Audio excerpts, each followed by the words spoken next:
Maurice Thériault, fils de Maxime et son épouse Imelda Thériault, voit le jour en 1935 à Sainte-Agathe, au Québec. Il était le fils de fermiers francophones d'origine canadienne. En 1944, à l'âge de 9 ans, Maurice dut déménager et la petite famille décida de s'installer à Fort Haines, dans le Maine, aux États-Unis. Durant toute son enfance, il subira les pires traitements. Son père l'interdira de se rendre à l'école et le forcera à travailler de longues heures à la ferme. De plus, le petit garçon était régulièrement battu par celui-ci. Bien souvent et malgré son jeune âge, Maurice faisait souvent et innocemment appel à des forces surnaturelles, demandant à être délivré de cet atroce calvaire. Un jour, en rentrant dans la grange, il aperçut son père en train de se livrer à des actes sexuels avec un animal.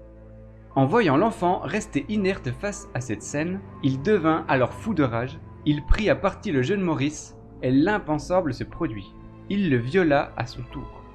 Cette sordide histoire finira par être connue dans tout le village, mais personne n'agira en conséquence, laissant le jeune garçon seul face à son bourreau. Puis, en 1956, à l'âge de 21 ans et sans prévenir ses parents, Maurice prit un bus pour se rendre au Connecticut et s'y installer. Il y fera la connaissance de sa première épouse du nom de Patricia O'Brien. Par la suite, le jeune couple donneront naissance d'une petite fille.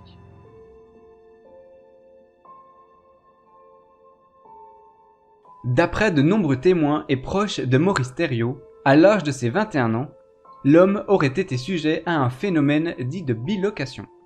De nombreuses personnes affirment avoir vu Maurice à 2 endroits différents et à la même heure. Puis étrangement, et n'ayant reçu aucune éducation scolaire, le jeune homme développera des talents tout à fait particuliers. Malgré son illettrisme, il était capable de comprendre, écrire et parler le latin. De plus, il était d'une résistance physique incroyable. Sa force devenait parfois d'une puissance impressionnante. Les mois passèrent, et Maurice, qui était d'un calme profond, était de plus en plus sujet à de terribles et inexplicables crises qui le rendaient excessivement colérique et violent envers sa femme. Ne pouvant plus supporter ce quotidien, Patricia le quitta et demanda le divorce. Peu après, il fera la rencontre d'une autre femme du nom de Tina, mais cette nouvelle union ne durera pas. En effet, lors d'une balade en voiture avec la jeune femme, l'homme, qui était en parfaite santé au moment des faits, fut proie d'un soudain malaise. En pleine crise, Maurice ne contrôlait plus le véhicule. C'est alors que Tina affirme avoir vu distinctement le volant et l'accélérateur réagir comme si une force invisible conduisait la voiture. Cela durera quelques minutes sans que Tina ne puisse faire quoi que ce soit, si ce n'est qu'attendre et espérer pouvoir rester en vie. C'est alors qu'il finit par retrouver ses esprits et réussit à arrêter le véhicule. Après cette effroyable expérience, elle quitta à son tour le pauvre homme, le laissant seul face à son terrible secret. Puis, après de longues années de solitude, en 1970, Maurice rencontra Nancy, toutes deux vivaient alors le parfait amour. Cependant, durant le mois de juin 1982, son père, Maxime Thériault, abat de sang-froid sa femme Imelda d'une balle dans la tête avant de se donner la mort à son tour. En apprenant cette terrible nouvelle, les étranges crises que subissait Maurice s'accentuèrent au fil des mois. Puis, en 1985, dans le petit village de Wackley où le couple habitait, à l'âge de 51 ans, il expliquera son comportement à Nancy en lui avouant être habité par un esprit maléfique qui le poussait à cette violence. Au cours de cette même année, d'étranges phénomènes vinrent s'ajouter pour le pauvre homme. Sans aucune raison médicale, du sang coulait de ses yeux, on pouvait voir apparaître des plaies se former sur son visage et des croix se dessiner sur son corps. Puis, tout disparaissait mystérieusement le lendemain. Inquiété de son comportement envers sa famille, il se rendit au poste de police le plus proche pour expliquer son histoire. Les policiers, surpris par ses déclarations, l'ont pris pour un fou et lui demanderont de bien vouloir rentrer chez lui et de se reposer un peu. Mais les jours passèrent et la situation empira. Il menaçait tous les membres de sa famille, les frappait, leur crachait dessus tout en parlant constamment de suicide et de meurtre. Maurice les avait clairement prévenus. Si l'un d'entre eux s'avisait de parler de toute cette histoire, alors il le tuerait.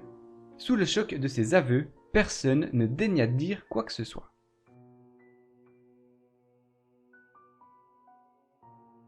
Nancy, qui était catholique pratiquante, décida de faire appel au curé de la paroisse, l'abbé Boyer, et qui celui-ci, face à ce cas démoniaque, confia rapidement l'affaire à 2 enquêteurs du paranormal, Ed et Lorraine Warren. Avant de se rendre sur place, les Warren demandèrent à leur assistant, un médecin du nom de Paul Walukiewicz, de passer une nuit à la ferme afin d'observer ce qui s'y passait réellement. Le lendemain, Ed lui demanda s'il pouvait y avoir une raison médicale au saignement et le médecin lui expliqua que cela était impossible. Selon lui, Maurice Thériault était possédé sans le moindre doute. Suite à ce rapport, le couple Warren ainsi que leur neveu Tony Spera se rendirent à leur tour à la ferme. Avant de commencer l'enquête, tous trois recommandèrent à Maurice de se rendre chez un psychiatre. L'homme accepta. Cependant, les nombreuses consultations n'y changeront rien. D'après le médecin, Maurice serait tout à fait sain d'esprit. Aucune pathologie anormale ne sera reconnue. Les jours s'écoulèrent, mais toutes ces étranges manifestations continuaient de se produire.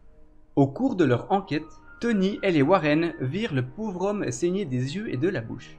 Ils ont pu apercevoir également des symboles religieux se graver sur la peau de son dos et sur son torse. Un jour, ils purent l'observer en train de soulever aisément l'avant de son pick-up et le tenant assez longtemps pour que son ami puisse en changer les roues. À une autre occasion, l'homme put faire bouger une statue en béton de la Vierge Marie pesant plus de 135 kg avec une facilité déconcertante. Selon Ed Warren, Maurice était possédé et cette possession avait nécessité une porte. Il y avait probablement eu un incident dans sa vie qui a pu permettre à un démon de venir. En fouillant dans son passé, Ed fut frappé par 2 événements qui pouvaient expliquer ce qui se passait. Le premier était celui de Maurice et son père dans la grange, le second, celui où il avait demandé de l'aide à une force surnaturelle. Et puis, l'homme aurait déclaré aux enquêteurs avoir été un jour maudit par un certain Willy Dumont. Avant de repartir, les Warren, pensant qu'un drame pouvait survenir à tout moment, décidèrent de faire appel aux autorités locales afin qu'ils puissent surveiller l'inquiétant Maurice et sa famille. Un beau jour, lorsque la police arriva à la ferme pour une visite quotidienne, ils découvrirent l'homme étendu sur le sol encore conscient. Tous purent constater les étranges phénomènes dont il était victime. Du sang coulait de sa bouche et de ses yeux, puis en l'espace d'un instant, de mystérieux messages commencèrent à se former sur son dos. Après avoir eu connaissance de ce sombre épisode, le couple Warren demanda de l'aide auprès de l'archevêque de Boston, mais celui-ci refusera catégoriquement. Après ce refus, le père Boyer expliqua le cas de Maurice auprès de l'évêque Robert McKenna de l'ordre dominicain des prêcheurs, qui affirmera qu'un exorcisme formel était la seule façon d'éviter une tragédie. L'évêque pratiqua 3 exorcismes sur le pauvre homme, dont le dernier, assisté de 12 témoins, allait se révéler spectaculaire.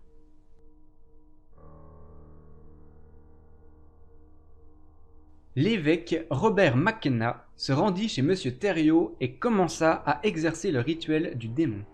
Pendant le récital de l'évêque, Maurice demeurait impassible, mais son visage se transformait peu à peu d'une manière effrayante. Sa femme, qui assistait à la scène, racontera par la suite avoir vu le visage de son mari changer pendant l'exorcisme. Il avait une expression démoniaque. Sa peau sembla se mettre à brûler et des cloques apparurent sur sa joue. Sur son front, une profonde plaie s'ouvrit et ses pupilles devinrent comme celles d'un serpent. Puis, ses yeux se mirent à rouler et Maurice perdit connaissance. Quelques minutes plus tard, quand il reprit ses esprits, il demanda à voir son épouse et tous déclarèrent que l'exorcisme était une réussite.